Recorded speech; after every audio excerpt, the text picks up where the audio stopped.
ನಮಸ್ಕಾರ ಎಲ್ಲರಿಗೂ. ಸಂತ ಕಬೀರದಾಸರ ಒಂದು ದೋಹೆಯ ಅರ್ಥವನ್ನು ತಿಳ್ಕೊಳ್ಳೋದ್ರ ಮುಖಾಂತರ ಇವತ್ತಿನ ವಿಡಿಯೋನ ಶುರು ಮಾಡ್ತೀನಿ. ಈ ದೋಹೆನ ನಾನು ನನ್ನ ಪ್ರೈಮರಿ ಸ್ಕೂಲ್ನೊಳಗೆ ಓದಿದ್ದು, ಆದ್ರೆ ಇವತ್ತಿನವರೆಗೂ ನನಗೆ ನೆನಪದ. ಅದೇನಂದ್ರೆ, ಗುರು ಮತ್ತು ಗೋವಿಂದ ಇಬ್ಬರೂ ಒಟ್ಟಿಗೆ ನಿಂತ್ರ ನಾನು ಮೊದಲು ಯಾರ ಪಾದಗಳಿಗೆ ನಮಸ್ಕಾರ ಮಾಡಬೇಕು? ಆವಾಗ ಕಬೀರದಾಸರು ಹೇಳ್ತಾರ, ಗುರುವಿಗೆ ಮೊದಲ ಸ್ಥಾನವನ್ನು ಕೊಡಬೇಕು. ಯಾಕಂದ್ರೆ ಗುರುವಿನ ಮುಖಾಂತರನ, ಗುರುವಿನ ಮಾರ್ಗದರ್ಶನದಿಂದನ ನಮಗೆ ಅಜ್ಞಾನವೆಲ್ಲ ಕಳೆದು ಜ್ಞಾನ ಸಿಗ್ತದೆ. ಆವಾಗ ನಮಗೇನಾಗ್ತದೆ? ದೇವರ ದರ್ಶನ ಆಗ್ತದೆ. ಹಾಗಾಗಿ ಗುರು ಮತ್ತು ಗೋವಿಂದ ಇಬ್ಬರು ನಿಂತಾಗ ಗುರುವಿಗೆನೇ ಮೊದಲೇ ಸ್ಥಾನ ಅಂಥೇಳಿ ಕಬೀರದಾಸರು ಹೇಳ್ಯಾರ. ಇದು ಕಬೀರದಾಸರು ಗುರುವಿನ ಮಹತ್ವವನ್ನು ತಿಳಿಸಿದಂಥ ದೋಹೆಯ ಕನ್ನಡದ ವಿವರಣೆ. ಈ ದೋಹೆ ಕೇಳಿದ ಮೇಲೆ ಇವತ್ತಿನ ವಿಡಿಯೋ ಯಾವುದ್ರ ಬಗ್ಗೆ ಇರ್ತದ ಅಂಥೇಳಿ ನಿಮಗೆ ಗೊತ್ತಾಗಿರ್ತದೆ. ಹೌದು, ಇವತ್ತು ಗುರು ಪೂರ್ಣಿಮೆಯ ವಿಶೇಷ. ನಮ್ಮ ಮನೆ ಒಳಗೆ ನಾವು ಹೆಂಗೆ ಗುರು ಪೂರ್ಣಿಮೆಯನ್ನು ಮಾಡಿದ್ವಿ, ಆಮೇಲೆ ಸಂಜೆ ಮುಂದೆ ಗುರು ಪೂರ್ಣಿಮೆಯನ್ನು ಎಲ್ಲರೂ ಜೊತೆ ಕೂಡಿ ಸತ್ಸಂಗ ಹೆಂಗೆ ಮಾಡಿದ್ವಿ, ಗುರು ಪೂಜಾ ಏನು ಮಾಡಿದ್ವಿ ಅನ್ನೋದನ್ನು ಇವತ್ತಿನ ವಿಡಿಯೋದೊಳಗೆ ನಿಮಗೆ ತೋರಿಸ್ತೀನಿ. ಆಷಾಢ ಶುದ್ಧ ಪೂರ್ಣಿಮೆನೇ ಗುರು ಪೂರ್ಣಿಮಾ ಅಂಥೇಳಿ ಆಚರಣೆಯನ್ನು ಮಾಡ್ತೀವಿ. ನಮ್ಮ ಜೀವನದೊಳಗೆ ತಂದೆ ತಾಯಿಯ ನಂತರ ಕೊಡುವಂತಹ ಮಹತ್ವದ ಸ್ಥಾನ ಅದು ಯಾರಿಗಂದ್ರೆ ಗುರುವಿಗೆ. ಯಾಕಂದ್ರೆ ಮುಂದೆ ಗುರಿ ಹಿಂದೆ ಗುರು ಇದ್ರೆ ಜೀವನದೊಳಗೆ ನಾವು ಏನು ಬೇಕಾದ್ರೂ ಸಾಧಿಸ್ಬೋದು. ಗುರು ಶಿಷ್ಯರ ಸಂಬಂಧ ಇವತ್ತಿನ ಕಾಲದ್ದಲ್ಲ, ಭಾರತದ ಸಾಂಸ್ಕೃತಿಕ ಆತ್ಮದ ಮೂಲ. ವೇದ ಕಾಲಗಳಿಗಿಂತಲೂ ಹಳೇದು. ಹಿಂದಿನ ಕಾಲದೊಳಗೆ ರಾಜ ಮಹಾರಾಜರ ಮಕ್ಕಳೆಲ್ಲ ಗುರುಕುಲಕ್ಕೆ ಹೋಗಿ ಅಲ್ಲೇ ಇದ್ದು ಗುರುವಿನ ಸೇವೆಯನ್ನು ಮಾಡೋ ಮುಖಾಂತರ ಜ್ಞಾನವನ್ನು ಪಡಿತಿದ್ರು. ಇದಕ್ಕೆ ಉದಾಹರಣೆ ಅಂದರೆ ಇಕ್ಷ್ವಾಕು ವಂಶದೊಳಗೆ ಬರುವಂತಹ ರಾಜ ಮಹಾರಾಜರಿರ್ಬೋದು, ಪಾಂಡವರಿರ್ಬೋದು, ಕೌರವರಿರ್ಬೋದು, ಕೃಷ್ಣ ಬಲರಾಮರು, ಹಿಂಗೆ ಲಿಸ್ಟ್ ಬೆಳ್ಕೋತ ಹೋಗ್ತದೆ. ಇಷ್ಟೆಲ್ಲ ವಿಶೇಷ ಇರುವಂತಹ ಈ ಗುರುಪೂರ್ಣಿಮೆಯನ್ನು ಯಾಕೆ ಆಚರಿಸ್ತೀವಿ ಅಂದ್ರೆ, ಇವತ್ತಿನ ದಿನ ಅಂದ್ರೆ ಆಷಾಢ ಶುದ್ಧ ಪೂರ್ಣಿಮೆ ವೇದವ್ಯಾಸರ ಹುಟ್ಟಿದ ದಿನ. ಸತ್ಯವತಿ ಮತ್ತು ಪರಾಶರರ ಪುತ್ರರಾಗಿ ವೇದವ್ಯಾಸರು ಹುಟ್ಟುತ್ತಾರ. ವಶಿಷ್ಠ ಮಹಾ ಋಷಿಗಳ ಮೊಮ್ಮಗ ಈ ವೇದವ್ಯಾಸರು. ವ್ಯಾಸರು ವೇದಗಳನ್ನು ವಿಭಾಗ ಮಾಡಿ ಮಹಾಭಾರತ, 18 ಪುರಾಣಗಳು, ಆಮೇಲೆ ಇದರ ಜೊತೆಗೆ ಉಪನಿಷತ್ತುಗಳನ್ನು ರಚನೆ ಮಾಡಿದರು. ಹಾಗಾಗಿನೇ ವ್ಯಾಸರನ್ನು ವೇದವ್ಯಾಸರು ಅಂಥೇಳಿ ಕರೀತಾರೆ. ವ್ಯಾಸರಿಗೆ ಇನ್ನೊಂದು ಹೆಸರು, ಅದೇನಂದ್ರೆ ದ್ವೈಪಾಯನ ಅಂಥೇಳಿ. ಅಂದ್ರೆ ದ್ವೀಪದೊಳಗೆ ಅವರು ಹುಟ್ಟಿದ್ರಿಂದ ದ್ವೈಪಾಯನ ಅಂಥೇಳಿ ಕರೆದ್ರು. ಆಮೇಲೆ ಅವ್ರ ಬಣ್ಣ ಕಪ್ಪು ಇರೋದ್ರಿಂದ ಕೃಷ್ಣ ದ್ವೈಪಾಯನ ಅಂತಲೂ ಕರೀತಾರೆ. ಇದು ವೇದವ್ಯಾಸರ ಬಗ್ಗೆ. ಅದಲ್ದಿರ ಹಿಂದೂ ಧರ್ಮದೊಳಗೆ ಅಷ್ಟೇ ಅಲ್ಲ, ಬೌದ್ಧ ಧರ್ಮದೊಳಗೂ ಈ ಗುರುಪೂರ್ಣಿಮೆಯನ್ನು ವಿಶೇಷವಾಗಿ ಆಚರಣೆ ಮಾಡ್ತಾರೆ.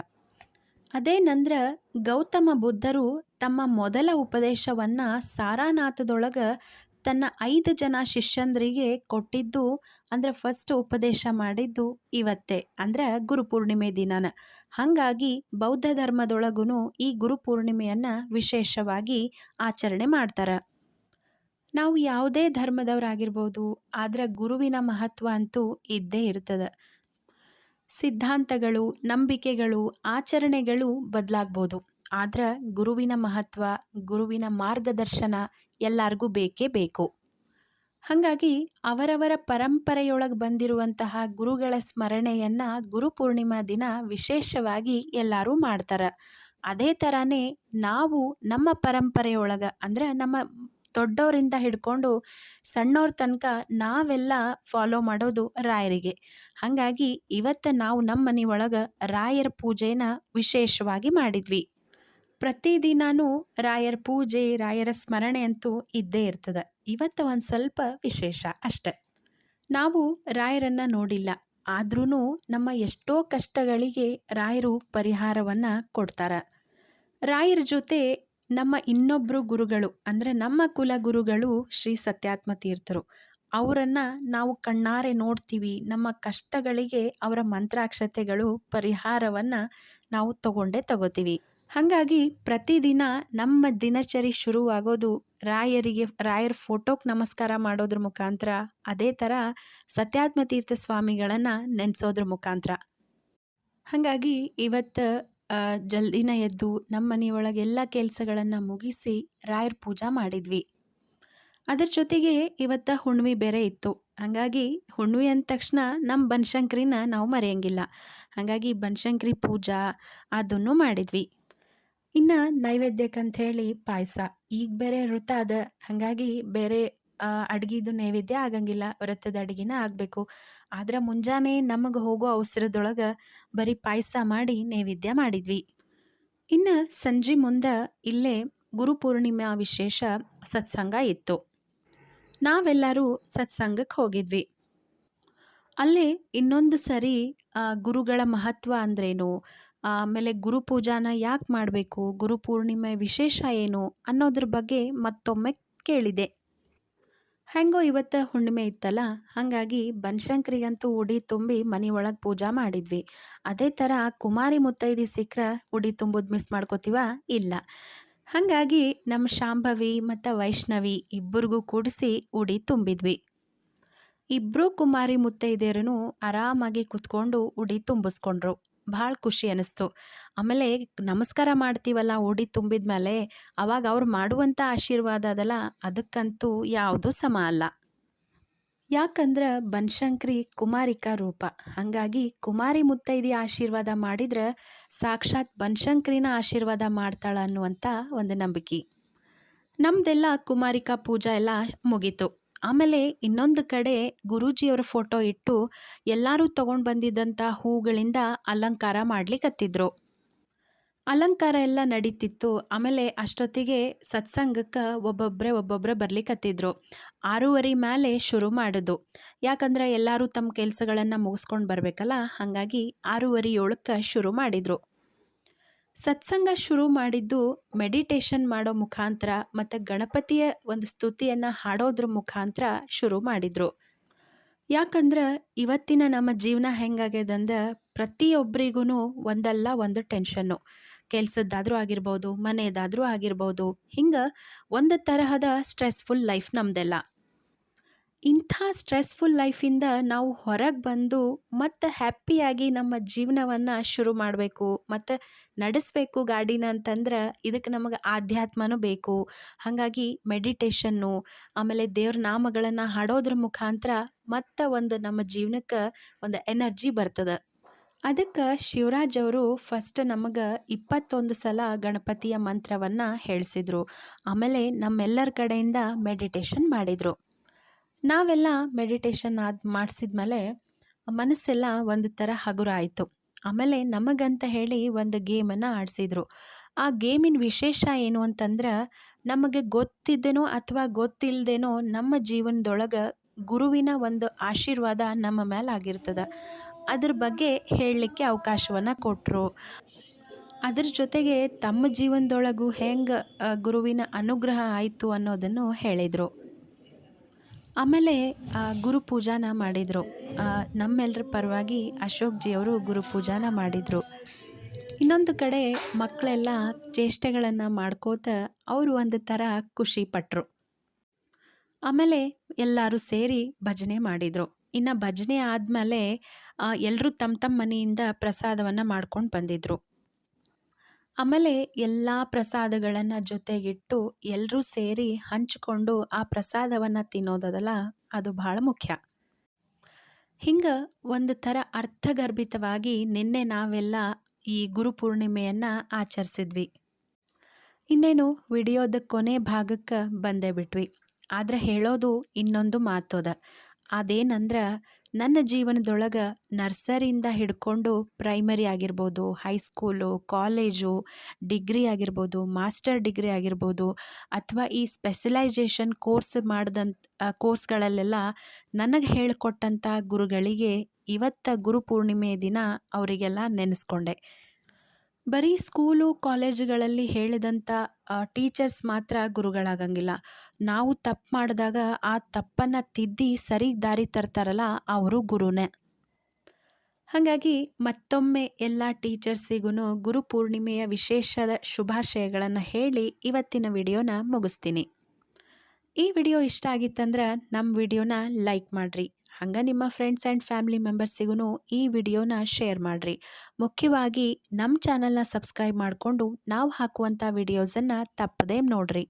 ಯಾಕಂದ್ರೆ ನಿಮ್ಮ ಸಪೋರ್ಟ್ ನಮಗೆ ಭಾಳ ಮುಖ್ಯ.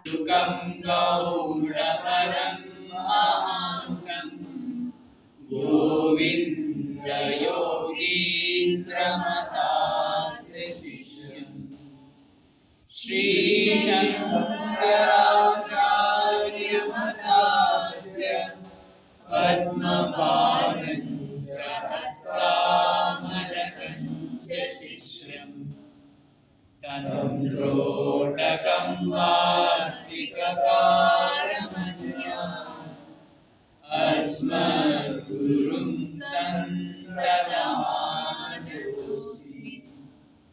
श्रुतिस्मृतिपुराणानाम् आलयं करुणालयं नमामि भगवत्पादं शङ्करं लोकशङ्करम् शङ्करं शङ्कराचार्यं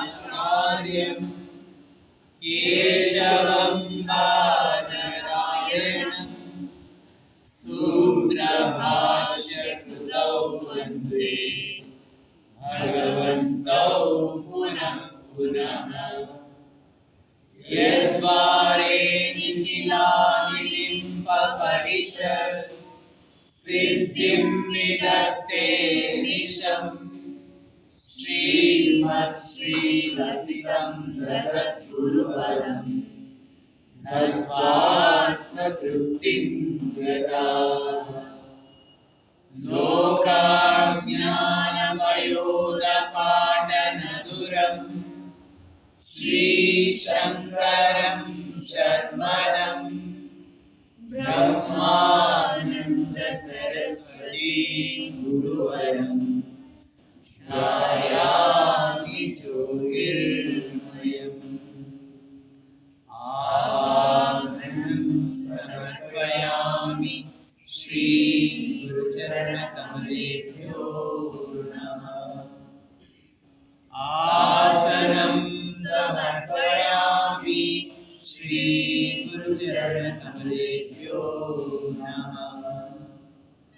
स्नानं समर्पयामि श्रीगुरुचरणकमलेभ्यो नमः।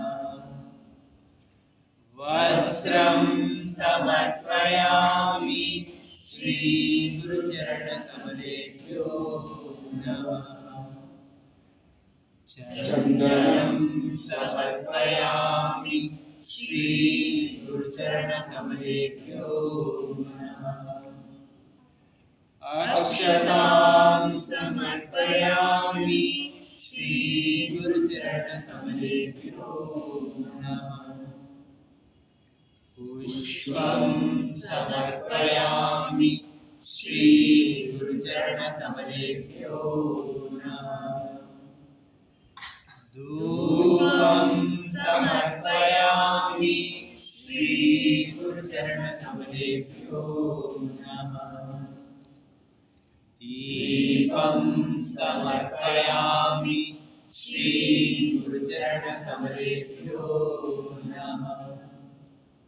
आचमनीयं समर्पयामि श्रीगुरुचरणकमलेभ्यो नमः। नैवेद्यं समर्पयामि श्रीगुरुचरणकमलेभ्यो नमः। आचमनीयं समर्पयामि श्रीगुरुचरणकमलेभ्यो नमः। ताम्बूलं समर्पयामि श्रीगुरुचरणकमलेभ्यो नमः। श्रीफलं समर्पयामि श्रीगुरुचरणकमलेभ्यो नमः।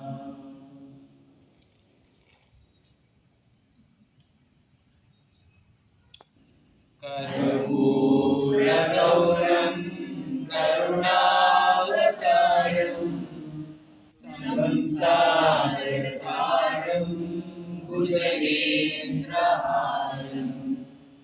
सदा वसन्तं हृदयारविन्दे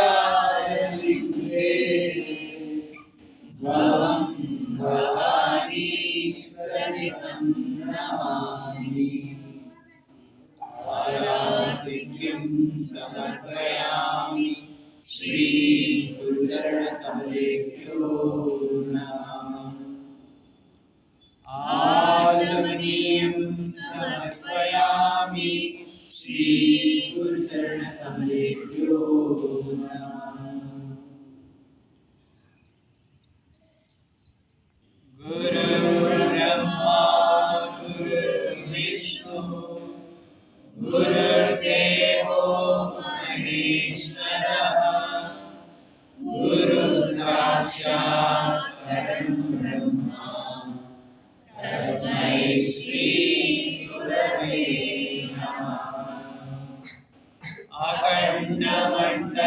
अखण्डमण्डलाकारं व्याप्तं येन चराचरं तत्पदं दर्शिनं येन तस्मै श्री गुरवे नमः श्रीब्रह्मानन्दं परमसुखदं केवलं ज्ञानमूर्तिं विश्वातीतं गगनसदृशं तत्त्वनिरक्षम् एकं नित्यं विमलमचलं सर्वधी साक्षिभूतं भावातीतं त्रिगुणम् ಹೆಂಗೆ ಅನಿಸ್ತು ನಾವು ಮಾಡಿದಂಥ ಗುರುಪೂರ್ಣಿಮೆ? ಮತ್ತು ಮುಂದಿನ ವಿಡಿಯೋ ಜೊತೆ ಬರ್ತೀನಿ. ಅಲ್ಲಿ ತನಕ ಥ್ಯಾಂಕ್ ಯು.